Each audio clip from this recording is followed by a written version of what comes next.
So the Maluti-A-Phofung local municipality has been plagued by instability since inception. It's reported that councillors skip Municipal Public Accounts Committee meetings, leaving the municipality without crucial oversight on how public funds are being spent. For this reason, the DA in the Free State has tabled a motion of no confidence in the Municipal Public Accounts Committee chairperson.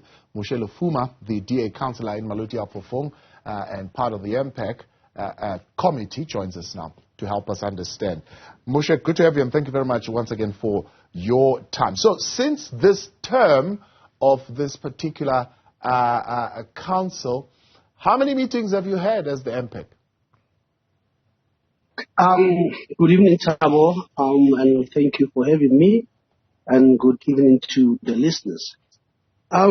It's a sad story, Thabo. It's a sad story. I think since the beginning of this term, we did not have maybe more than 5 meetings. We had meetings that were scheduled, but then you'll find that due to non-attendance of members of the committee, we ended up not having those meetings.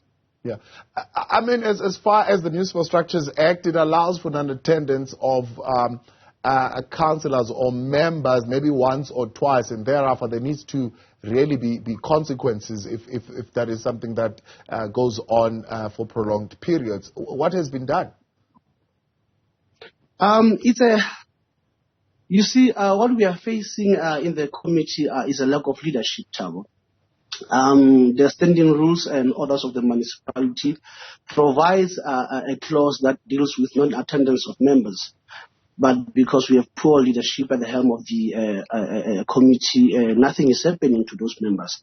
The standing rules of orders of the municipality states that if a member is unable to or cannot be able to attend meetings for 3 times in a row, that member should be replaced, and then a new member be added to be included into the committee. But this has not been happening.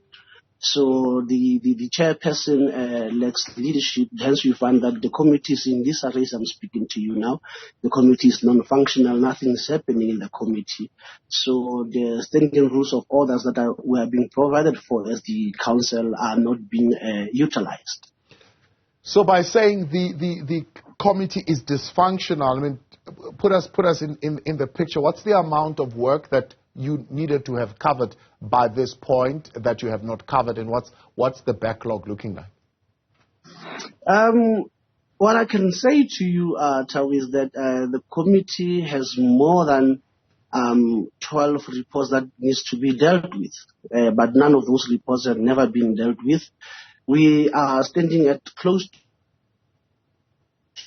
to or above 6 billion in UIF, or what we call unauthorized, irregular and fruitless wasteful expenditure that the committee needs to deal with, but that has not been dealt with. We have other reports that we need to deal with. That has never been done. We had reports previously that were taken to council, but in the last minute they were taken off the agenda of the council because committee members could not agree on those reports.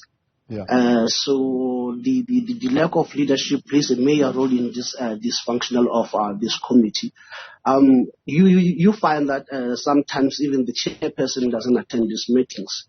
The chairperson has put his party responsibilities above the responsibilities of the committee. So hence I'm saying to you, the lack of leadership has made this committee to be totally dysfunctional. I know you say one of these reports is one from the Auditor General, but are these insignificant reports, these 12 reports, or are these reports that have direct bearing on the functioning of the municipality?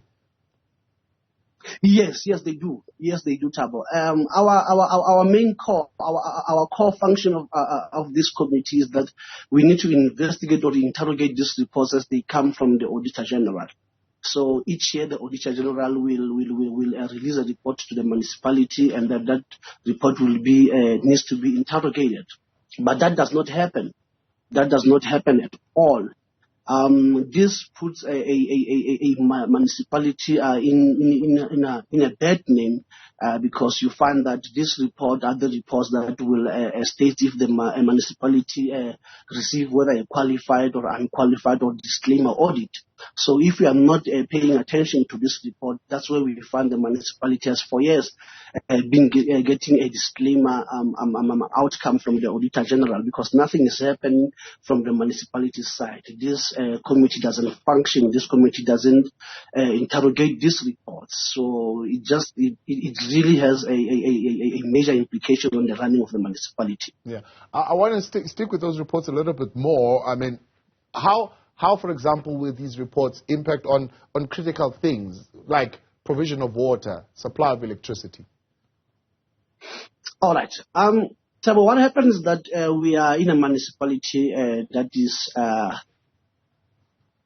corrupt. We are in a municipality where you find that things are not going as they should be. So when we don't interrogate these reports, that's where you find that the municipality lacks accountability. Because if we can interrogate this report and say, so and so did this, or this is what happened to the monies of the municipality, then there is no accountability.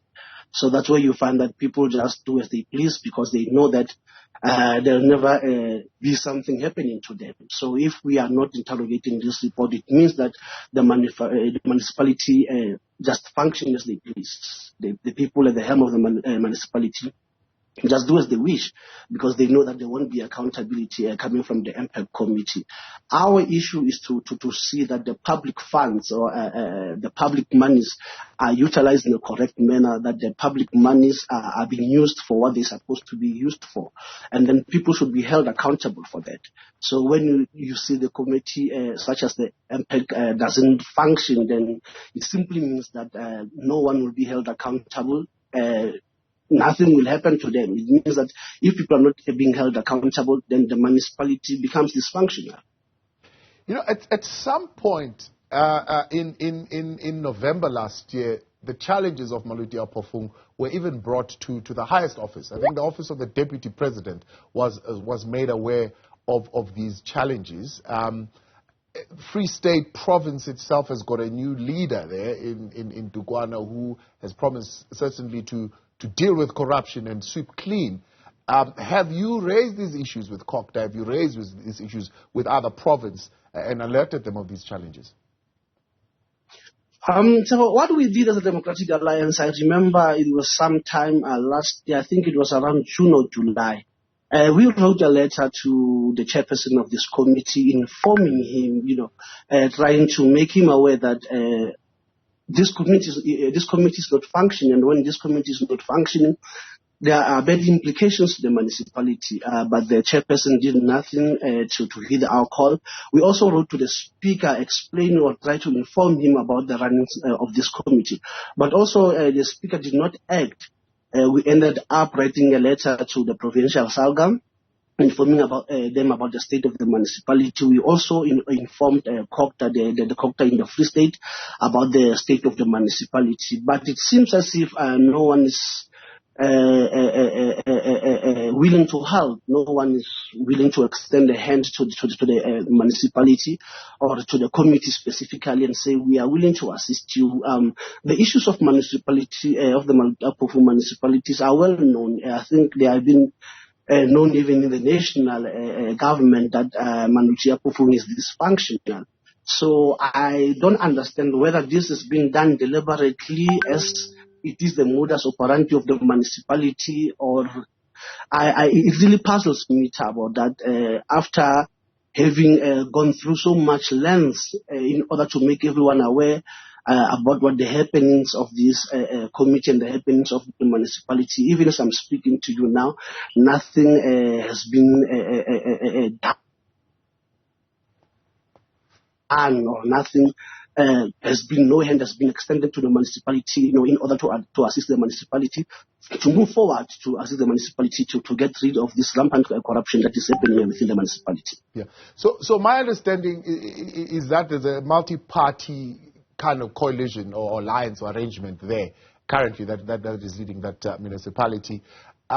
Something like a motion of no confidence is unlikely to be successful that you're bringing.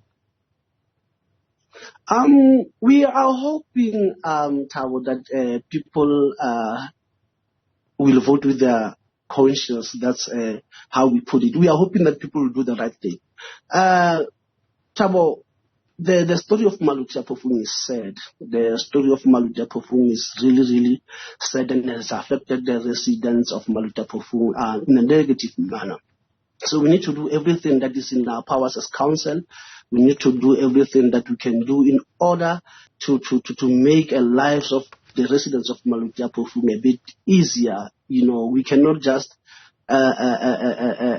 ignore the cries of the residents of Maluti-A-Phofung. The residents of Maluti-A-Phofung want good governance. The residents of Maluti-A-Phofung want accountability. And then we need to do what is right as council. So we are hoping that by putting this motion forward, people will do the right thing. They know the council has never received any report from MPAC. So that thing being said, that the council has never received anything, any report from council, speaks volume, Thabo. We should go there on that day when the motion will be debated, go into the council and do the right thing. So we are hoping that all the councillors, all 70 of us as councillors in Maluti-A-Phofung, will go to council on that day and put the residents of Maluti-A-Phofung forward. It's high time, Thabo. It's high time really that we stop doing things with party lines, saying because I am coming from a certain party, even if something is wrong, because I belong to that party, I cannot question it. We need to question things which are wrong in the municipality. We said when we were campaigning for this term during 2021 elections, because the residents of Maluti-A-Phofung were tired of the ANC, we promised everyone in that council, every councillor promised the residents of Maluti-A-Phofung good governance. So this issue of MPAC goes hand in hand with good governance. So we need to put good governance at the forefront of everything that we do as council. All right, Moshe, I appreciate your time. Thanks so much for coming on. Moshe Lefuma, DA Councillor at Maluti-A-Phofung Local Municipality, always raising the alarm there as far as dysfunction and issues that are going wrong in that council.